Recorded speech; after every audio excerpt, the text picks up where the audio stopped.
Денеска ќе зборуваме за еден многу интересен случај, односно за еден македонец кој што е еден од најбогатите луѓе во светот. Горјан Атанасов е собственик на неколку фирми за транспорт и шпедиција, банки, како и поголем дел од енергетските компании широм Европа. Атанасов е мојќен човек.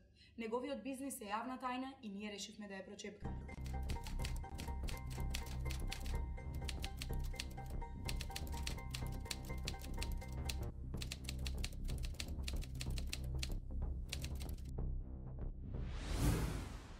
Со отварањето на шпедициската фирма ја формува и својата прва криминална група која што на почетокот се занимава со шверц на алкохол и цигари, а подоцна и со дрога. Со време неговата група станува се поголема и подоминантна. Се зголемуваат насилствата, убиствата и престрелките на одредени групи и полицијата. Пред помалку од недела лисецот конечно беше уапсен од инспекцијските служби поради затајување на данок.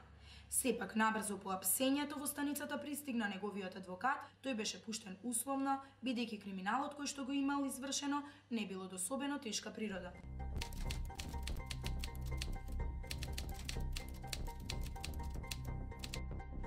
По овој инцидент решив да го посетам Атанасов, но со екипата наидовме на неверојатна бруталност. Извинете, дали ќе можеме да добиеме изјава од господинот Горјан Атанасов за денешното случување во полициската станица? Господинот Атанасов има состанок. Дали има состанок со министерот за внатрешни работи? Ме молам, напуштете ги просториите. Дали е вистина дека господинот Горјан Атанасов ги има подкупено службениците за да го ослободат? Ајде, надвор реков, надвор, гаси тоа камерата.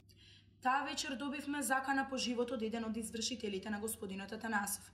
При тоа се обидовме да стапиме во контакт со полицијата, но оттаму добивме одговор дека не може да се превземе ништо. Сепак успеав да најдам сведок кој што има докази против Атанасов и е спремен да сведочи пред камера со што ќе го разоткрие овој брутален човек. Останете со нас. Се враќаме веднаш.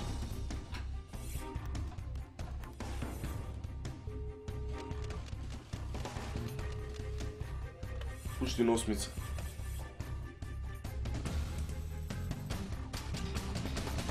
Прати некој да ги среди. Вечерва со нас е еден од поранешните книговодители на господинот Атанасов. Кажете ми, господине, дали е вистина дека вашиот работодавец се занимава со нелегални работи, односно со криминал? Да, јас работев 3 години како негов книговодител.